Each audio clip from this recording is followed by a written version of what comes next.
On the night of July 25, 2025, Fremont, California, was the kind of quiet that makes every sound carry. A sprinkling of streetlights pooled orange halos on the pavement. Somewhere, a dog barked.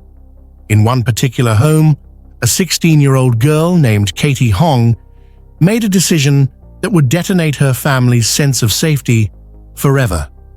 Katie wasn't the type to vanish. She was the girl who still argued over curfew, who painted her nails while scrolling TikTok, who knew which convenience store stocked her favorite peach soda. But sometime between sunset and moonrise, she slipped out, leaving behind only her school ID, an empty closet space where her hoodie had been, and a single handwritten note. The handwriting was hers, looped, careful, but the words didn't feel like Katie. They spoke of meeting people she had only known online, not classmates, not neighbors, people her family had never heard of, people without names, only usernames. At 6:14 p.m., a nearby camera caught her walking along an empty stretch toward Irvington Community Park. She carried a red Patagonia backpack, its straps digging into her shoulders, the weight inside pulling her posture forward. In that pack was something odd, a desktop computer tower, barely zipped inside.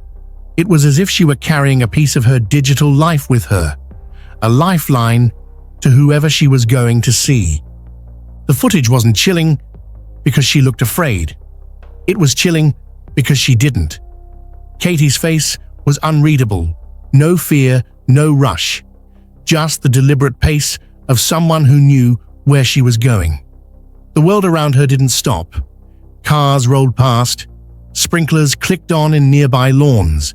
The evening air smelled faintly of jasmine. And yet for the people who would later watch that footage, every detail would feel like an omen. When her parents awoke the next morning, their world split open. Katie was gone. The note was there. Her phone was off. By the time police declared her at risk, the hours had already stacked against her. By the second day, Fremont felt smaller and darker, like the town had swallowed her. Flyers with her photo bloomed overnight on traffic poles, gas pumps, grocery store doors, the bright smile of a girl frozen in a moment that no longer existed. But the smile was a problem. People saw it and thought she looks fine.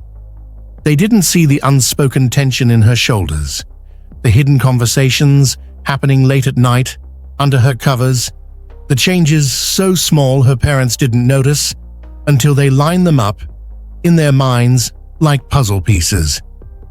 Detectives started tracing her digital trail. The usernames from the note were fake, or if they were real, they dissolved into empty profiles and dead-end accounts. Every IP address led somewhere else. Coffee shops she'd never been to, public Wi-Fi networks with dozens of anonymous logins. Whoever she'd been speaking to had covered their tracks. By day 4, whispers started online. Maybe she'd left by choice. Maybe she was with friends. But the family knew better. Katie's closet wasn't missing half her clothes. It was missing specific ones. A black hoodie, a pair of sneakers she never wore unless she needed to walk far, a cheap rain jacket, the kind of things you'd take if you didn't know when you were coming back. Her best friend, Mia, finally broke down during an interview. She said Katie had been acting different, staying up until sunrise some nights, then showing up to school with a strange mix of exhaustion and adrenaline. She'd gotten quiet about her weekends. She'd started wearing wired earbuds again, not the AirPods her parents had bought her, because, Mia said, she could hide the wire under her sleeve and talk without anyone noticing. The park camera footage was the only confirmed sighting. The image was blurry, but Katie's posture was unmistakable. She never looked back.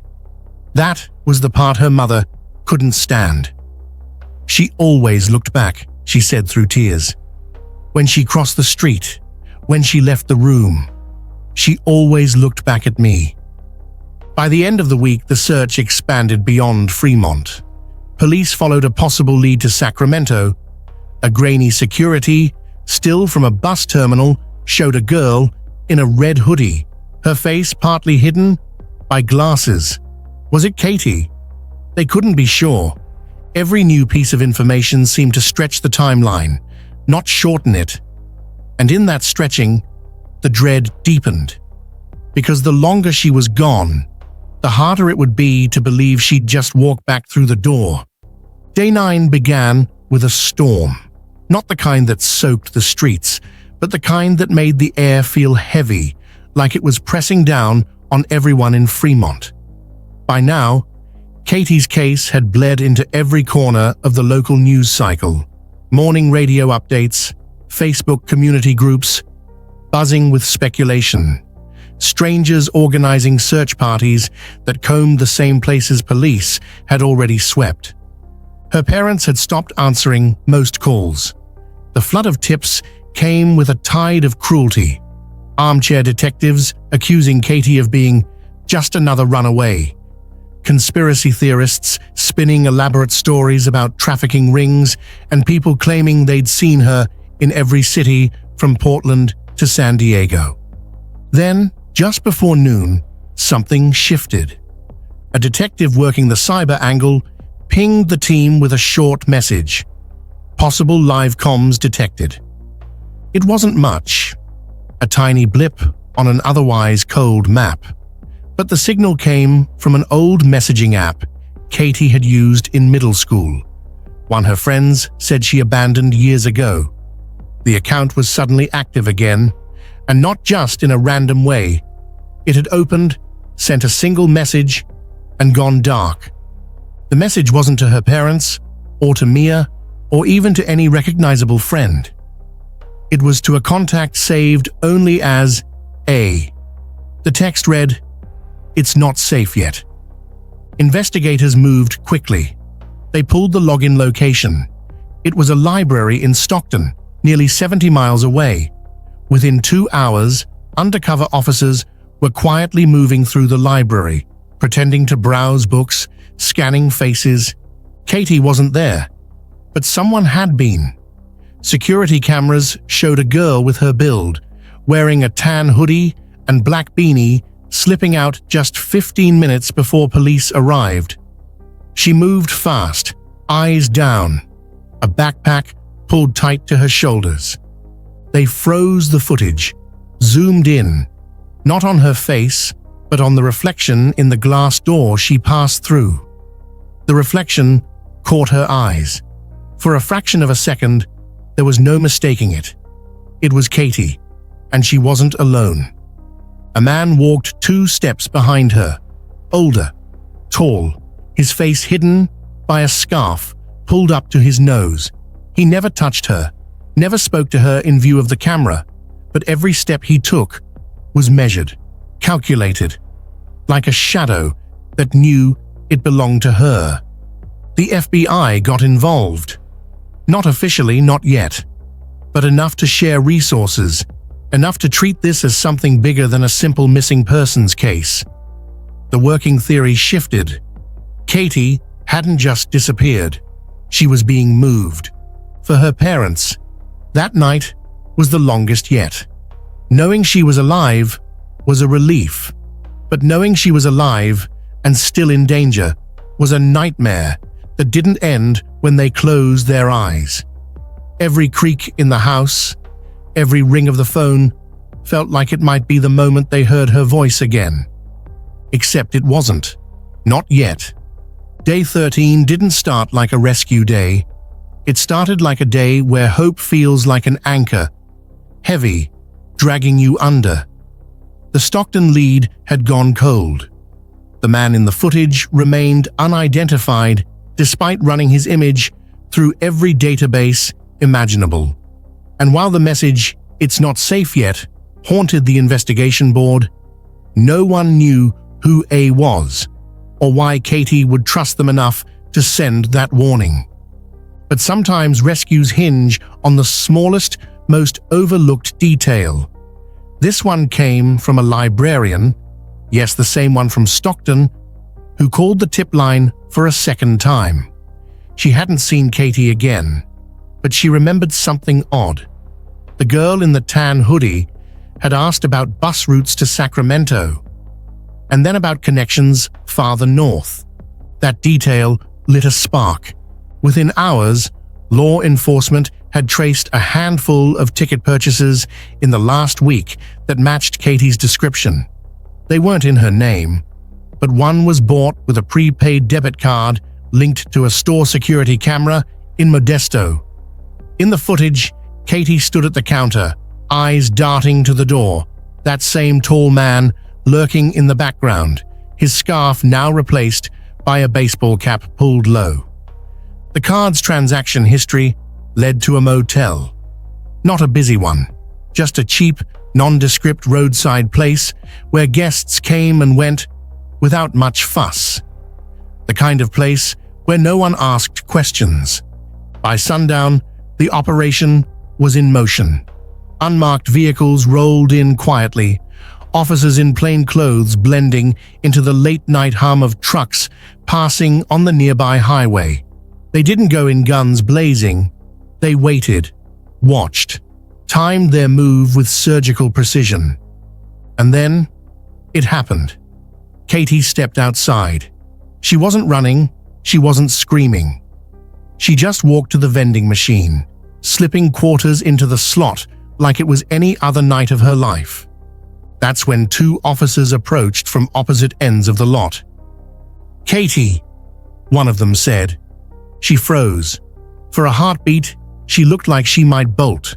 But when the other officer spoke her name again, something broke.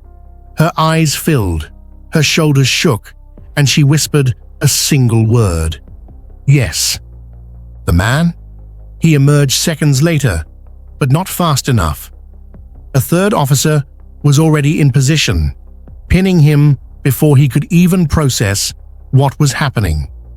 Within minutes, Katie was in the back of a patrol car, wrapped in a blanket, sipping from a bottle of water she gripped like it was the only solid thing in her world. She told them enough to know this wasn't a random abduction, but she wasn't ready to say everything. Not yet. When her parents saw her that night, the world narrowed to 3 people in a single, shuddering embrace. The cameras and questions could wait. Katie was home, and that was all that mattered. Even after the motel lights faded in her rear view, the story didn't end for Katie. The days ahead would bring interviews, court dates, and a slow unraveling of truths that might explain why a seemingly ordinary teen had vanished for nearly 2 weeks. But that night, the night she walked back into her family's arms, wasn't about answers. It was about survival. Some questions will take months to answer. Others may never be answered at all. Was the man with her a predator, a misguided protector, or something far more complicated? Only time, and Katie's own willingness to speak, will peel away the layers. But here's the thing. While her story found a rare, hopeful ending, thousands of other families are still waiting for their own. Somewhere right now, there's a missing person whose photo isn't trending, whose case isn't on the news, and whose loved ones are clinging to the thinnest thread of hope. That's why stories like Katie's matter. Not because they're sensational, but because they remind us that missing doesn't always mean gone forever, and that sometimes the smallest tip can shatter the silence. If you've been gripped by Katie's story, don't just click away. Help keep these stories alive. Hit that like button so this case, and others like it, stays in people's feeds. Subscribe if you believe every missing person deserves to be found, and turn on notifications so you never miss an update or another case breakdown. Because the next time a grainy camera catches a flash of a familiar face, it could be your share, your click, your voice that brings someone home.